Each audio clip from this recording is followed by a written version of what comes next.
están? Hoy estamos en un nuevo episodio de La Conversa. Hoy día vamos a hablar de educación. Lo habíamos prometido, hablar de educación. Habíamos prometido hablar de educación en algún capítulo. Como sabemos, este gobierno se hizo famoso en las protestas estudiantiles del año 2011 y particularmente en el año 2024. El tema de educación ha vuelto a estar en la palestra. Hemos visto personas sin cupo en el colegio, distintos problemas en el Ministerio de Educación, y por lo tanto nos pareció relevante que abordáramos el tema, un tema complejo que tiene distintas facetas. Y por lo tanto, Ricardo, te quería preguntar a ti, que yo sé que tú has trabajado temas de educación, ¿cómo lo ves? ¿Cómo lo ordenarías? Para empezar la conversación. Sí, efectivamente, yo trabajé en el Ministerio de Educación, principalmente en educación parvularia. Y ahí, dentro del ministerio uno se da cuenta que el Ministerio propiamente tal de Educación, la verdad que es enorme, es de los ministerios más grandes, que tiene el mayor presupuesto de Chile, y ahí uno entiende por qué tiene 3 subsecretarías, una de Educación Superior, para atender los problemas de educación superior, que son propios y únicos, una subsecretaría de Educación, que era la propiamente tal, el ministerio, y también la reciente creación de la subsecretaría de Educación Parvularia para atender los problemas de educación inicial. Cada uno de estos niveles tiene sus propios problemas y sus propios desafíos. Es un mundo en sí mismo. Un mundo en sí mismo. Y es muy curioso lo que mencionas tú de que el gobierno actual, ¿cierto? Que yo incluso me remontaría más atrás. Seguramente ellos fueron líderes el 2008 en la Revolución Pingüina, después el 2011 en la universidad y posteriormente ya como diputados, ¿cierto? Llegan al mundo político y ya hoy como gobierno. Y sin duda que fue Le llamaban la bancada estudiantil cuando estaban en el Congreso. Justamente. Y hoy, se ha destacado más bien por problemas en educación, como han estallado problemas a raíz de las reformas que surgieron de los años 2011, ¿cierto? Las reformas de 2015, etc. Y este año por si es que se condona o no el CAE, ha sido un poco las pocas cosas que hemos visto en educación. Fuera de eso son todas crisis y problemas que han habido en educación. Claro, efectivamente, recordemos que una de las grandes promesas y probablemente uno de los grandes ofertones de la campaña del presidente Boric fue la condonación del CAE, es decir, este crédito que se creó en el gobierno del presidente Ricardo Lagos, ¿no? Y que de alguna manera ha facilitado, permitido que muchas personas que no tenían los recursos necesarios pudieran acceder a la educación. Pero claro, las condiciones han cambiado. Esto fue el año 2002, por ahí, hace más de 20 años. Por lo tanto, hoy día eso está en cuestión. Y claro, ha sido una medida polémica porque, por un lado, tenemos quienes creen que no es el camino. Además que tiene un costo altísimo, son casi $10.000 millones lo que costaría condonar a todos los que están endeudados por el CAE. Y además, ¿qué pasa con los que han pagado, con los que no han pagado? No tenemos respuesta. El ministerio además ha sido bastante ambiguo en decir si está a favor, si se va a avanzar gradualmente. No tenemos certeza al respecto. Pero bueno, ordenemos la discusión, vamos por el principio. Claro, pues, si te fijas, sí. Esto insiste con la lógica de dar solución en educación superior. Claro. Y esta bancada estudiantil, la verdad que se ha enfocado en educación superior, que es la tentación típica del político, porque es ahí donde son personas que votan, son personas activas, son personas que marchan, que hacen ruido, y no así en la educación básica, media y menos la educación inicial, que hay como un consenso en que ahí hay que partir haciendo las grandes reformas, los esfuerzos, pero finalmente es donde menos se pone el acento. Claro, me recuerdo hace un tiempo un estudio de Clapes y el Centro de Encuestas y Estudios Longitudinales de la UC ponía mucho énfasis en que las herramientas que hay que crear para luego, digamos, tener una educación básica y media y luego universitaria exitosa están en la educación, la primera infancia, digamos, ¿no? Actitudes, de alguna manera, habilidades de lenguaje, emocionales, de comunicación, y que ahí no están puestos los énfasis, se habla poco de esto. Probablemente, claro, en primer lugar tenemos que los niños no reclaman o nadie puede cubrir ese reclamo, y además hay una cuestión más bien cultural, como que entendemos que la educación inicial o parvularia es más bien una especie de guardería sin considerar el elemento, si se quiere, educativo, pedagógico, y no solamente cuidar a un niño, sino que es empezar a formarlo. Discusión que también ha surgido, me gustaría que habláramos un poco de eso, a propósito de la ley de sala cuna universal, que hay un elemento ahí que no solamente de resguardo, sino que también tiene que haber un elemento educativo, ¿no? Oye, efectivamente el nivel parvulario, la verdad que ha tenido avances en los últimos años, por lo menos ya se ha reconocido como un nivel educacional, ya separándolo de las guarderías que existen, que tienen nombre de after school, ¿cierto? O guarderías que son que tienen otras funciones y que incluso el gran problema que tienen esas guarderías es que nadie las fiscaliza, porque no están bajo el control de la Superintendencia de Educación, no están bajo el control del Ministerio de Educación, quedan completamente fuera, porque no tienen ningún aspecto educativo y no cumplen ningún requisito. Pero la sala cuna, los jardines infantiles y los niveles de transición, también conocidos como kinder en los colegios, en los establecimientos educacionales, sí ya se formó como un nivel propio con sus requisitos pedagógicos, con requisitos jurídicos también de la conformación de los jardines, tanto Junji integra la red estatal como la red privada de jardines infantiles, que también tiene que cumplir altos requisitos para poder funcionar.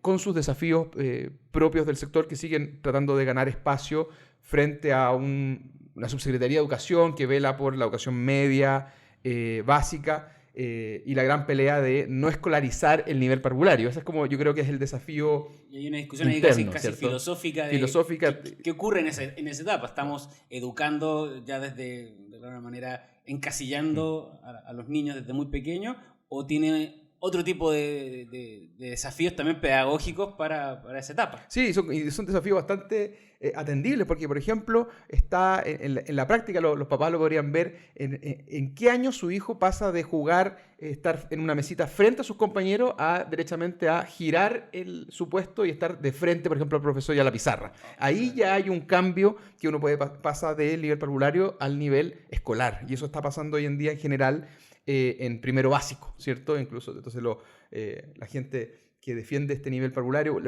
buscaría alargar un poco más el nivel parvulario, donde todavía el niño aprenda jugando, tenga otros requisitos, y el problema está de que en la práctica, si el nivel parvulario, sobre todo pre-kinder o kinder, están dentro de un establecimiento educacional y que dependen del director que tiene todos los problemas que tiene un establecimiento educacional, en general pasa que el nivel parvulario se escolariza, y ahí está como la pelea interna. Pero también hay peleas ideológicas, y tú mencionaste muy bien, como por ejemplo lo que surge a propósito de la sala cuna universal.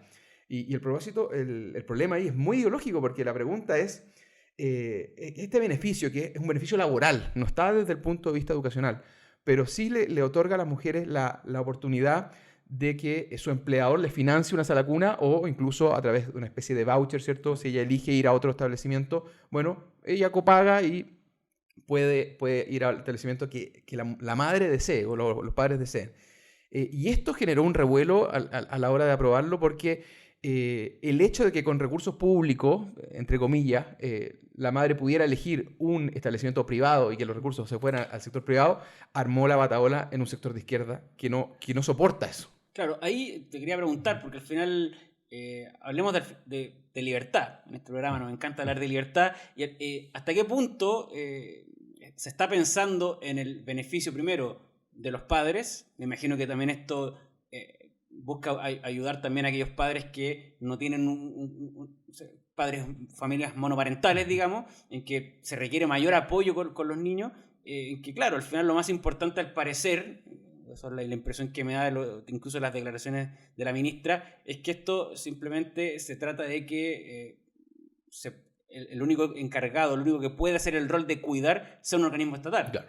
Es decir, que no existe libertad, ya no estamos hablando, como lo veremos a propósito de la educación básica y media, tanto del proyecto educativo, sino que no me gusta que los recursos públicos vayan a un privado, a pesar de que eso pueda ayudar y solucionar un problema que tenemos hoy día en este tipo de cuestiones, ¿no? Sí, y en el debate la izquierda ha tratado de llevar el ámbito a lo pedagógico, ha calificado a los jardines privados como guarderías, justamente como bajándole este nivel, siendo que los jardines privados tienen que tener autorización de funcionamiento, que es el permiso que da el Estado para funcionar, que tiene requisitos técnico-pedagógicos, que tiene requisitos jurídicos y de infraestructura. O sea, tienen que cumplir casi los mismos estándares que cumple la Junji, Integra o un jardín de la red estatal. Entonces, con ese permiso que lo da el Estado para que funcione como jardín infantil, es requisito suficiente para que se garantice que los niños están recibiendo una calidad de educación a lo menos mínima que el Estado exige para estos establecimientos. Y que una visión que incluso se repite cuando vamos a nivel superior, donde la izquierda es muy pro universidades estatales, y también tiene una visión un poco peyorativa o menospreciando a aquellas instituciones privadas que entregan muchas veces, la gran mayoría, educación de calidad también a sus alumnos. Entonces, y muchas de ellas que han podido superar incluso en calidad a muchas universidades que están en el crunch, por ejemplo. Muy similar pasa también en el tema parvulario, sobre todo que al ser de primera infancia, los padres están mucho más involucrados. La visión del padre de cómo su hijo quiere ser educado, si quiere un jardín que le dé un enfoque, por ejemplo, mucho más natural, que jueguen con más cosas, que jueguen con, por ejemplo, hay unos que son, tienen este enfoque de que jueguen con jardín, con tierra, con elementos más naturales. Bueno, en nivel parvulario, la verdad que la creatividad es mucho más importante. Entonces, la diversidad en este campo de la educación es mucho más valorada y entonces cuesta mucho más la visión de la izquierda que quiere uniformar todos los establecimientos en una sola visión. Incluso los jardines de la Junji tienen versiones alternativas. En regiones se ven proyectos muy, muy valorables. Pero esta visión de cierto sector de la izquierda y algunos funcionarios, por ejemplo, de la Junji, que se empecinan en que estos recursos vayan solo a estos establecimientos estatales en perjuicio de la libertad de elegir de la madre, de que quiere ir a otro jardín y que, bueno, con esos recursos va o que copague un resto. Bueno, algunos escuchan la palabra voucher y les empieza a hacer escozor en la piel, digamos. Oye, y además que, bueno, no nos quedamos solo en educación infantil, probablemente uno de los grandes problemas que estamos viendo hoy tiene que ver más con la educación básica y media, particularmente con los cupos, es decir, hemos visto una cantidad de miles de padres desesperados porque en los distintos en regiones, con mayor énfasis, como puede ser la región de Atacama, sin cupo para sus niños. Y las respuestas de las autoridades han sido, por de pronto, incluso hasta crueles, digamos. Ya póngase a la lista, o sabe que, aunque hubiera un par de colegios más, igual hay gente que quería sin cupo, o sea, ni siquiera hay un enfrentamiento al problema. No sé, ¿qué te parece ahí? ¿Qué se puede hacer? ¿Qué se hizo mal? Probablemente esto sabemos que viene de la reforma de la ley de inclusión y algunas reformas posteriores del gobierno de la presidenta Bachelet. ¿Cómo podemos entender esto? ¿Qué se puede hacer? Claro, porque el problema de cupo, por ejemplo, en el nivel parvulario, no es tan grave porque todavía los padres no son tan propensos a enviar a sus hijos en nivel de jardín infantil, que son 3 años, 4, máximo 4 años. Hay un porcentaje de escolarización, yo sé que, perdóname la palabra, pero menor que bastante menor, sube mucho ya en nivel de kinder, ya casi hay una cobertura casi del 98%. Sí hay comunas que han visto muy complicado el tema de cupos, sobre todo en comunas que recibió gran cantidad, por ejemplo, de población migrante y que ha colapsado los cupos de la red estatal. Y ahí sí hay apoderados que han tenido problemas en nivel inicial. Pero ya es bastante escandaloso lo que está pasando en nivel básico y media, porque la verdad que las reformas principalmente de 2015, esto que peyorativamente se le llama la tómbola, ¿cierto? Hasta forma de asignar los cupos, la reducción casi al total del establecimiento de poder elegir, de poder resguardar su proyecto educativo a través de cierta selección de ciertas materias, la verdad que se ha visto restringido totalmente, y con el fin al lucro, lo que se ha logrado es que los establecimientos, finalmente que se congele la matrícula, lo que logró, o sea, muy pocos establecimientos se han creado desde el 2015 a la fecha, la matrícula se ha mantenido casi idéntica, lo que explica, por ejemplo, una de las explicaciones de por qué hoy, a estas alturas, por ejemplo, del año, hay padres que no encuentran matrícula para sus hijos en regiones muy importantes del país. La falta de matrícula es brutal. Y eso es el problema, también es un problema más superficial, porque claro, de fondo hay una cantidad aún mayor de padres que quedaron en el colegio que quedaron, y no en el que hubiesen querido quedar, no en el que quisieron postular. ¿Cuántos alumnos que se esforzaron de que les vaya bien, ¿cierto? Claro, no hay ninguna consideración al final al mérito, al esfuerzo. A la hora de elegir, por ejemplo, un liceo.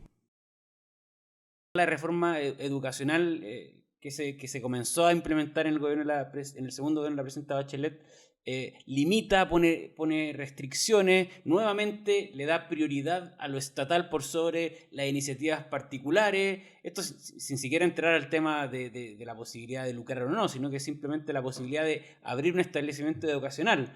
Sabemos, y se dijo en su momento, ¿no?, que esto le ponía una lápida a los colegios particulares subvencionados. Vemos que en muchos lugares hay un problema de oferta que, claro, no hay ningún particular, digamos, de los antiguos sostenedores que quiera hacerse cargo porque es muy complejo, hay que justificar, ¿cierto?, la necesidad. ¿Qué opinas al respecto? ¿Qué cambios has visto que fueron de alguna manera los que ocasionaron también la situación en la que estamos? Sí, efectivamente. O sea, si pensamos que la matrícula hoy es de 3.600.000 estudiantes, de esos son 2.400.000 que pertenecen a los colegios subvencionados. O sea, la gran mayoría está... La gran mayoría está en el subvencionado, aunque la gente no lo crea. La gran mayoría está en subvencionado y en muy menor medida en privado.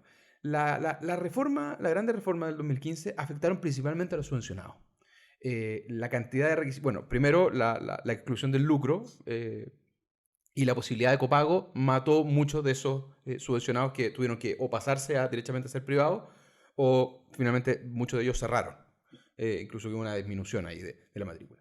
Y los que sobrevivieron, bueno, principalmente son pertenecientes a iglesias, ¿cierto?, a congregaciones confesionales, que tienen este incentivo, ¿cierto?, más bien moral de educar. Hay una causa de la educación. Una causa detrás, ¿cierto? Algunos también de idioma, ¿cierto?, con cierta raíz cultural, pero hoy hay muy poco incentivo de que un grupo de familias privados intenten armar un establecimiento educacional con un proyecto distinto, un proyecto educativo, porque los requisitos para poder hacerlo son realmente imposibles. La llave la tiene el Ministerio de Educación, el Ceremi de la región, para poder autorizar, para decir si es que realmente hay falta de cupos en una región. O sea, el Ceremi tiene que como certificar esa falta de cupo. Y además, me acuerdo algunas, corrígeme si estoy en un error, pero revisando la normativa, la ley establece ciertos principios, ciertos valores que tienen que promover los establecimientos que van a recibir fondos estatales y que de alguna manera, si yo no estoy de acuerdo con todos ellos, la gran mayoría razonables, pero me imagino que más de alguno quizás toca algún punto o de alguna manera priva algún proyecto educativo en particular que no se va a poder impulsar porque está en contra nuevamente, a los principios y valores establecidos por la autoridad estatal, dejando fuera las distintas visiones de sociedad que pueda tener un grupo, ya sea por razones culturales, ya sea por razones religiosas que quieren establecer un proyecto. Eso ahí también complejiza aún más la situación, ¿no? Sí, bastante. De hecho, hace muy poco, se está tramitando una ley y que obligaría a los establecimientos a considerar una educación no sexista. Y justamente uno de los problemas que hubo con el tema de la constitucionalidad de exigir una educación no sexista era qué significaba no sexista, porque si lo entendemos como en el sentido común de no una discriminación arbitraria entre hombres y mujeres, se entiende perfecto, pero como sabemos que hay una visión de Estado y principalmente de izquierda, hay una carga ideológica que le pone una carga ideológica al concepto y que podría dejar fuera, por ejemplo, proyectos educativos que entiendan al hombre y mujer como complementarios, o que, por ejemplo, una ocasión, un establecimiento que no fuera mixto, o temas así, ya va dejando fuera proyectos educativos que son perfectamente compatibles con la sociedad, pero que el Estado no estaría dispuesto a tratar como subvencionado. Se vulnera la libertad de enseñanza y la libertad también de elegir proyectos diversos, ¿no? Que es la idea de la libertad de enseñanza, que el padre pueda elegir, no solo elegir entre un establecimiento, porque si los dos establecimientos son iguales, no está eligiendo nada. La idea es que pueda elegir un proyecto educativo que más se adecue a los valores de esa familia. ¿Sí? Finalmente, esa es la idea. Y hoy eso está completamente truncado. En la práctica está truncado. Quizás no al pie de la ley, pero sí en la práctica son tales los requisitos, no hay ningún incentivo, que finalmente la libertad de enseñanza se ha visto restringida materialmente. Y aparte para mí también aquí hay un problema, digamos, ético, porque al final se termina nuevamente, todo este tipo de medidas perjudican a las personas que tienen menos recursos, porque aquellas familias que tengan recursos, que de alguna manera tengan un mejor pasar, pueden optar libremente a ir a un colegio privado, en Santiago o en regiones. Pero aquellos que no lo tienen, claro, la educación particular subvencionada era la opción que tenían de hacer un esfuerzo y enviar a su hijo a un colegio mejor porque quizás no les gustaba la educación pública o porque tenían profesaban alguna fe y por lo tanto querían que fuese al colegio de esa fe subvencionado. Y hoy día esa posibilidad está cada vez más cerrada. O tienes dinero y eliges tu proyecto, o tienes que ir a la educación estatal todo igual, digamos. O imagínate los padres que querían, por ejemplo, un colegio de excelencia, un colegio que fuera más exigente en lo deportivo, Claro, artístico. O artístico, de idiomas. Hay padres que por herencia cultural le gustaría que su hijo aprendiera un idioma. Bueno, esas oportunidades se han ido restringiendo materialmente. Y más aún en regiones, donde en regiones como hay menos oferta de privado, aún más se restringe. Incluso las familias que podrían tener cierta cantidad de recursos tampoco se ven. Claro.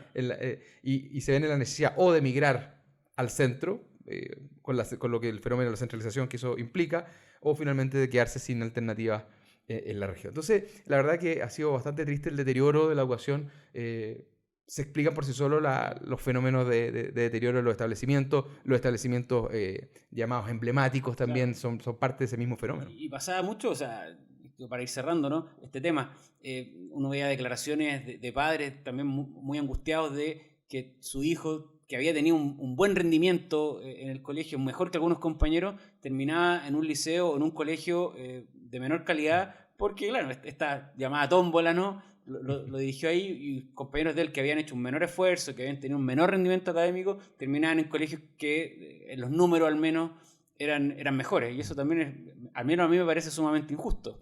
Tiene problemas de justicia, justamente este sistema que si no se rellenan los cupos se va a un algoritmo, ¿cierto?, que nadie mucho entiende, claro, y que la gente incluso ha conocido en las noticias que hay funcionarios de algunas Ceremis que se han aprovechado y se han saltado la fila, claro, y lo más grave ahora, una especie de aplicación VIP para poder tener una tómbola pro, ¿cierto?, que pagando una especie de premium puede llegar a acceder a que su hijo se salte la fila. O sea, claro, eso ya es, digamos, la aplicación de los mecanismos, digamos, de mercado más nefastos en esta materia, nuevamente, el que tiene recursos, el que tiene un contacto, accede al final a un digamos, proceso VIP.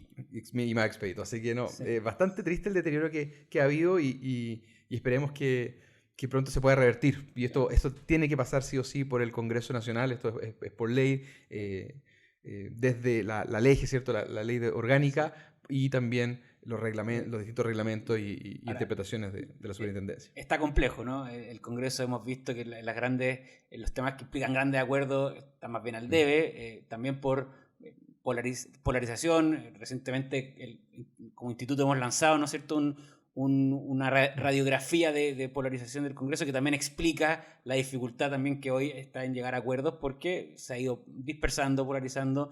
Pueden revisar este informe en nuestra página web para los que estén interesados, y podemos hablar también de polarización en otro episodio. Oye, Ricardo, ahora para ir terminando, vamos al nivel superior, probablemente el que ha estado más en la agenda en los últimos 10 años, la universidad. Oye, universidad gratuita y de calidad, se decía, ¿cierto?, el 2011, porque hoy día están encabezando el Poder Ejecutivo, que como recordábamos al principio de este capítulo, la bancada estudiantil. Y hoy día parece ser que la educación superior no es prioridad. La única reforma importante que hemos visto en los últimos años es, que no es de este gobierno, ¿cierto?, la nueva prueba de selección universitaria, que ya no se llama de selección universitaria.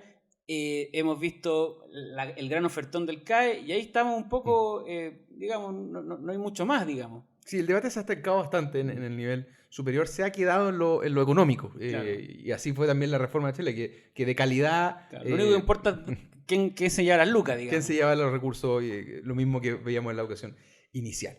Y bueno, y el debate ha tornado en cuanto a si es que la reforma tributaria se aprueba, es posible, hay una esperanza de que el CAE fuera condonado. La eterna excusa de la reforma tributaria, que si no pasa la reforma tributaria no se puede hacer nada. Si no se suben los impuestos no podrían. Entonces, bueno, se ha utilizado, en realidad se ha utilizado la consigna educacional para la reforma tributaria, y a raíz de eso se ha hablado, y lo demás, como decía al inicio del programa, ha sido estas crisis. Pero sí, la verdad que han habido problemas sustanciales. Hay un problema que es subterráneo todavía, que es la consecuencia de la gratuidad, claro, donde muchas universidades están mirando ya con preocupación los números no están dando, esta ficción del valor de ciertas carreras, la verdad que va a terminar por explotar más temprano que tarde. Perdón. Y también hay otros fenómenos que podrían explicarse también por la pandemia, pero también por la crisis, ya por años de crisis en la educación básica y media, claro, que es con qué capacidades y habilidades están llegando los alumnos al nivel superior. La verdad que la necesidad de propedéuticos y de nivelaciones en los primeros cursos es cada vez más necesaria, por las graves diferencias que hay, donde que si bien se había prometido una especie de mayor igualdad en la oportunidad, lo que está pasando es que hay alumnos que no están llegando con las capacidades mínimas para estar en la educación superior. De hecho, uno escucha comentarios de jóvenes que salieron de establecimientos privados, ¿no? Y que llegan a ingeniería y el primer año de ingeniería es materia que ya vieron. Que vieron en tercero y cuarto medio. Cuarto medio, claro, y sus compañeros de establecimientos públicos de menor calidad, claro, necesitan nivelación porque no están a la altura y también uno, claro, entiende que la universidad quiere hacer un esfuerzo de que no perjudicarlo, sino que tratar de ayudarlo a que puedan lograr el objetivo de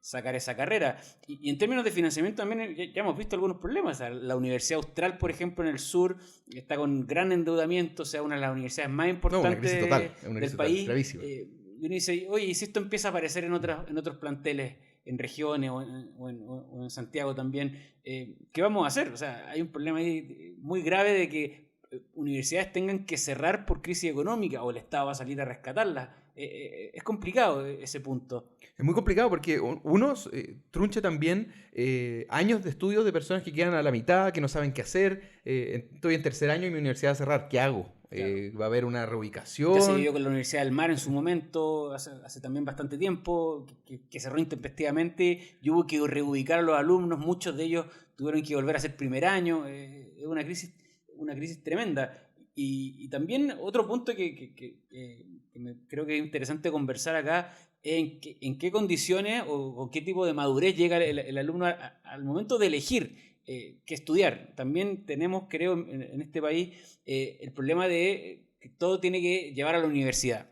Cuando hay educación... ¿O ser profesional o no es nada? Claro, ser profesional esa idea y hay una cuestión también, incluso un sesgo un tanto clasista de quienes optan por la educación técnico-profesional, que es evidente que en nuestro país está al debe. O sea, hay muchos más profesionales, uno revisa los estudios que dicen que hay una falta de educación técnica que también es una gran opción, de la cual se habla poco. Hemos visto poca iniciativa en eso, no lo sé por qué, pero es así. Bueno, respecto a la madurez, la verdad que efectivamente, como digo, no sé si es atribuible, en qué porcentaje atribuirle a la pandemia o qué porcentaje atribuirle a la crisis también de educación básica y media, que no está entregando las habilidades tanto de conocimiento como de habilidades para enfrentar desafíos, por ejemplo, ya de adultos, ¿cierto? De la educación superior. Y eso también explica en parte el problema de la salud mental en la educación superior. Claro. O sea, alumnos que se ven frustrados completamente al llegar a la educación superior, las diferencias son abismantes, o el haber elegido mal, que también es un problema que yo creo que también personas de nuestra generación también vivió. O sea, elegimos casi a ciegas la carrera que podría haber marcado el resto de nuestras vidas,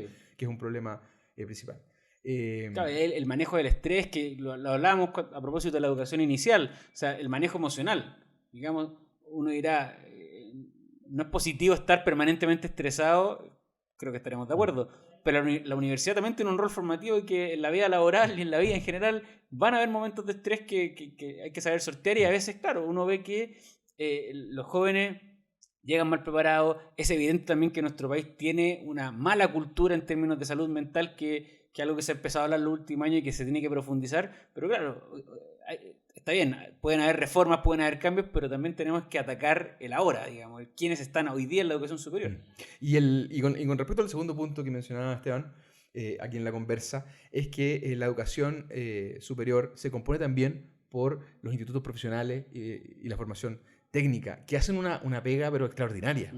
Extraordinaria, o sea, son capaces de nivelar, son capaces de entregar habilidades para que los alumnos salgan con capacidades competitivas al mundo laboral, muy atentos a los requerimientos del mercado. Entonces salen alumnos competentes y que ya están igualando, incluso superando en materia de retribución, la remuneración, a ciertas carreras que han sido dejadas de lado por algunas universidades. O sea, con un nivel competitivo muy interesante, y que en contrapartida se ha llevado, yo creo que una agria omisión por parte del Estado, de cualquier tipo de apoyo. O sea, el Estado es parte de esta visión, yo creo, clasista que mencionaste tú, también la tiene el Estado, y bueno, el Estado no como ente etéreo, ¿cierto?, sino como las autoridades del Estado que no ven en la educación, en la formación técnica, en la educación técnico-profesional, un nicho para apoyar, ¿cierto? Claro, no ven el rédito político ahí. Claro, no, entonces, una opción que valga la pena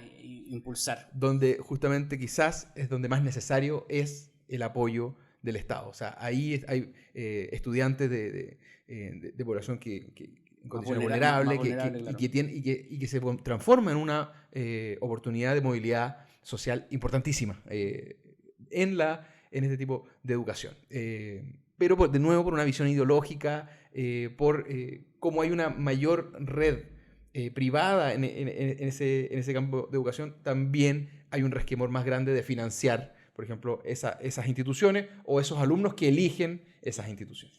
Efectivamente. Oye, Ricardo, se nos pasó volando el tiempo. Yo creo que van a quedar un par de temas pendientes, así que vamos a tener que hacer otro capítulo de educación. Desde ya con el tema del mérito, por ejemplo, se puede hacer un capítulo completo. Mérito, el liceo emblemático. Hay algo muy interesante también que abordar a propósito de las crisis que están viviendo los liceos emblemáticos.